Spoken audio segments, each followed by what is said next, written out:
Hey y'all, it's Crystal. Welcome back to the channel. Thanks so much for spending a little bit of time with me today. Let's see, it's that time of week, right? One of my favorite days. One of my favorite times of the week anyways, my weekly reading update.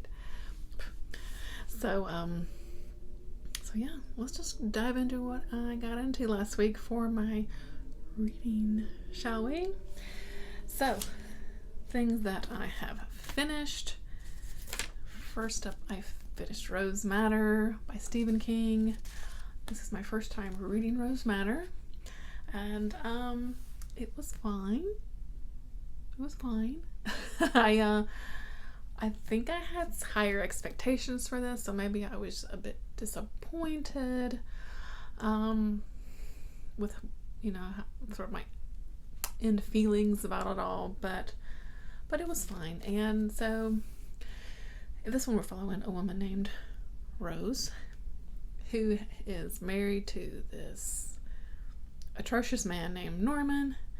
Norman is a cop, but he's also a wife abuser, and Rose has been married to him for about 14 years, and one day she just decides enough is enough, and she walks out of the house and tries to start over. Norman, of course, is going to have none of that, so he's off to look for her. That's the overall gist of the story. There is a slight sort of supernatural bend in this story that involves a painting. That was cool. I liked that part of the story, and it made this make a whole lot of sense. this cover. But I don't know. For me, this was long. It didn't quite need to be as long as it was, and it was kind of typical King, like making the bad guy, like we know he's a bad guy because this guy uses the N-word, and of course he's just a total shitbird, and I don't know, like he was kind of flat. I know he's the bad guy, but still he was kind of one-dimensional. Rose I liked. I was rooting for Rose, of course, to be able to make it out from under, from this atrocious relationship and start over. And when she was doing that and doing well, of course I was rooting for Rose. And then there's this other character, Rose Matter, who was very intriguing. But it was fine. I'm just gonna say that it was fine. I can check it off the list that I've read it now for my Stephen King reads. And yeah, it was fine. I'm gonna make sure that I did do the audiobook. I wrote the narrator down. It was narrated by Blair Brown, as she read the parts of Rose, and then Stephen King read from the perspective of Norman. So that was cool. It went back and forth between the two narrators, which was cool. So the audiobook was really well done. It has little bits of music and things that are kind of thrown in. It was fine. It was fine. Rose Manor. Check it out the list, right? Okay, and then what was this, just yesterday? Yesterday I finished Elizabeth by Ken Greenhall. This, of course, is for Kelly, Hooked on Books' book club, her From Hell book club. Like, drew a blank of the name there really quickly, that she does every one where we kind of older horror books. And this one, of course, had been on my radar, never read it, and so I definitely dove right into it. It's a really short book. It's under 200 pages. I did find it on Scribd, if you're looking for it anywhere, and read it through there. And I ended up really, really liking this one. And it's kind of like maybe I shouldn't, but I really did, So, what is the gist of Elizabeth? I got some notes on this one. So our main character is, of course, Elizabeth. She's about 14 years old, and right there in the very beginning of the story, her parents die, and she is sort of sent off to go live with her grandmother. Now, her grandmother lives in sort of this big house in New York City, And also living in the house are her uncle James, his wife Catherine, and their son Keith. Of course, the grandmother, a couple other folks that live like in the downstairs area that kind of help like housekeep and like cook and things for them. And then they also bring in a tutor for Elizabeth. Her name is Anne Barton. So these are all the people under the roof of this house, right? And what does one say about this book? I don't know. Elizabeth herself as a character, she's something else, y'all. She is something else. She is very manipulative. She's very self-aware. And when she moves into her grandmother's house, she starts seeing this woman in the mirrors. And this woman is named Frances, and we find out that there's a familial connection with Frances. And so the story kind of develops from there. At one point, the grandmother goes missing. I mean, it's crazy. Elizabeth is, I hate to even say having an affair. I mean, because it's not, because she's a child. But whatever, she's having an affair. I'll just call it an affair with her uncle. So just know that is in there.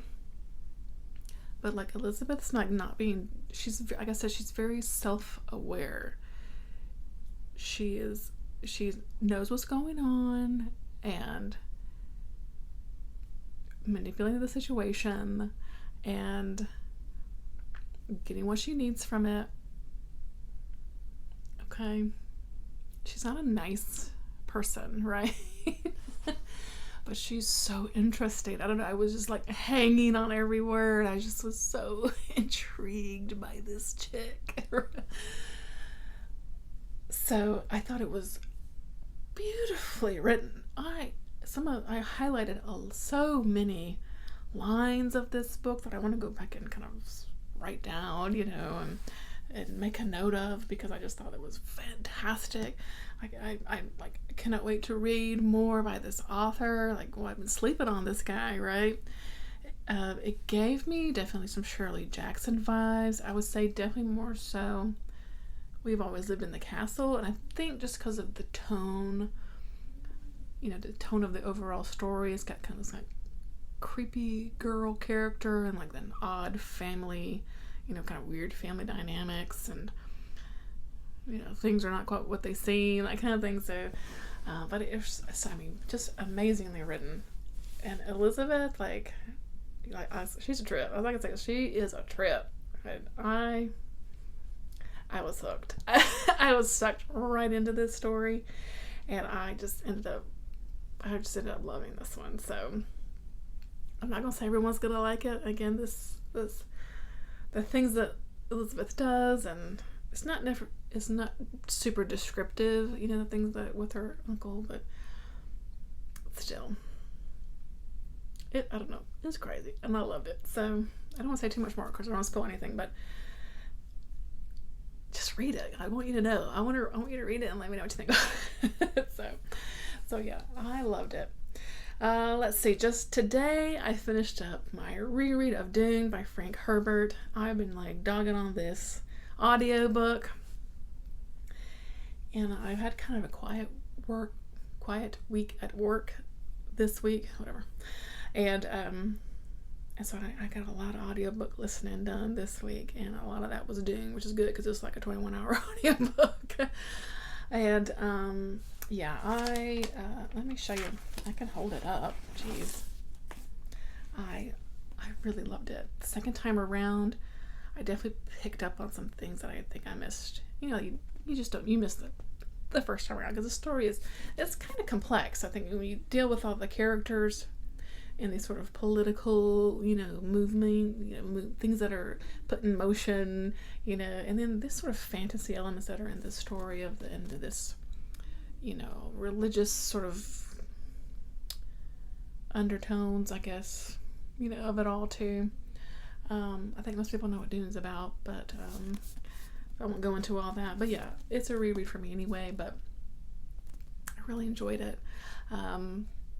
Dan over at Book Nook Noggin is doing a read through, I think, of the Dune series. So I'll link his channel below if you want to join in. We're chatting about it over on his Discord. And I'm excited to get to book 2. That's for sure. And yeah, I really enjoyed it. I think probably more so the second time around, for sure. Okay, so that's all I finished. That's all. That's all. I mean, that was a lot. Both of these were chunky books, so lots of audiobook time this week, which I ain't mad at, Let's see. In progress, I did make progress, of course, on my short story read for the month, or one of my short story reads for the month. I am pretty far now into the Bloody Chamber by Angela Carter, and I'm still flipping loving this. I'm loving it so much. I'm loving it so much. They're like fairy tale retellings. There's like some Beauty and the Beast. There's a Puss in Boots. I just read a Snow Child, which was like 2 pages, but I was like, by the end of it, I mean, this is some good stuff. Still loving it. Making my way through my poetry collection for the month, Ghost in the Black Girl's Throat by Calissa Ray. Again, very, very powerful stuff here. So making my way through it. I read like a poem or 2 a day kind of thing. Ish. I've missed some days, but it's fine. What else have I made progress in? This one, Geek Love. Doing my reread and also my buddy read with Kelly from Kelly Hipton Books and Kelsey over at Slime and Slashers, and I'm pretty close to the end here, and I'm enjoying the reread. I'm listening to the audiobook while reading along with it in the evenings, and I'm enjoying it that way. The narrator is pretty good. And I definitely have forgotten a lot about this book, so that's one reason I like to reread, because I forget stuff. I'd forgotten like a whole character out of this book. I was like, oh god, yeah, I forgot she was a thing. So yeah, I have my thoughts, of course, when I finish. I'm hopefully gonna finish it up this weekend, and yeah, I'm excited. And then get some final thoughts about it. And I think that's about it, because I finished up some books, so now I'm going to finish Geek Love and then dive into some new things. So I wanted to mention that next week, Coral over at Pretty in Paper Cuts did a sort of impromptu week-long readathon. Lord of mercy. Words are jumbled up today. Week-long readathon. Called My Bloody Valentine Readathon. It sounds so fun. So it's going to be for the week of Valentine's Day. I think the 13th through the 19th-ish. I'll link her announcement video below, of course. And if you're not watching Coral, I mean, she's pretty awesome. So definitely check it out. So my next week is already planned, but it kind of lined up with some books that I was already going to read anyway. So that worked out good. So her prompts are is to read a book by a female author, and all of the books that I have chosen for this readathon are by female authors. So, but the one that I've got slated is going to be Petals on the Wind by V.C. Andrews. I'm going to finally dig into the second book of this one. I'm probably going to pull it up on audio, hopefully somewhere. And dig into that, because this is of course part of the V.C. Andrews read along that we're doing, or yeah, that I'm taking part of. So I got that one. The second prompt is a book that features a serial killer, or like just murder in general. And I'm gonna go for this one, House of Illusions by Ruby Jean Jensen. This is these girls, like they go to like a carnival, I think, after hours, and then I think murder ensues, I think. So I've got that slated for the killer prompt. This cover is a trip. Next is to read a book that has like a body part. Now she did body part in the title. She did mention that like body, like fluids could count too. So I think by next week I'm going to be ready to dive into my second short story collection for this month, which will be Blood Child by Octavia Butler. So I've got just a couple in my Angela Carter collection left, so I'm going to dive into this one next. And very excited for that. And of course, blood will work perfectly for my bloody Valentine. And the last prompt is just 4 prompts, is to read a book with pink or red on the cover. I, of course, was already going to read Taste Like Honey, or not Taste Like Honey, Taste Like Candy. This was for Kelsey over Slime and Slashers, her readathon that she's doing this month, and this is her book club read for the month. My words are just not coming together for me today. I'm sorry.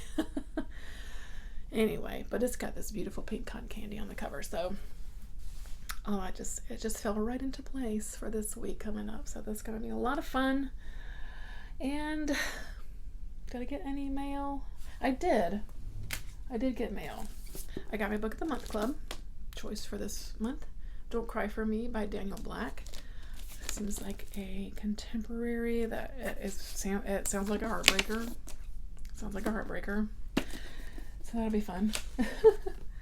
And I also won a giveaway from David or David's Book Reviews, and he gave away a couple things, and I won Talendor's Guest by Charles McCary, who also has a YouTube channel, who I will link below, Bookish Chaz. He wrote a book. Did you know that he wrote a book? I didn't either until David said he read it and said he wrote a book. It's a fantasy. It's a fantasy book, and I think it's got a dragon in it. So I'm excited to check it out for sure. I'm excited. So yeah, that's about it. I've rambled on enough on this one. I hope that you had a good week and got some good reading done or watched some shows. We finished Book of Boba Fett and it was awesome. I loved it. And Star Wars, Dude Bros can suck it because I enjoy anything Star Wars that they want to give my way. I'm just glad to see more Star Wars, and it was so much fun and I loved it. And yeah, that's about it. So thanks for watching. Thanks for stopping by. Always appreciate your time. And that's it. So I'll catch you in the next one. Bye, guys.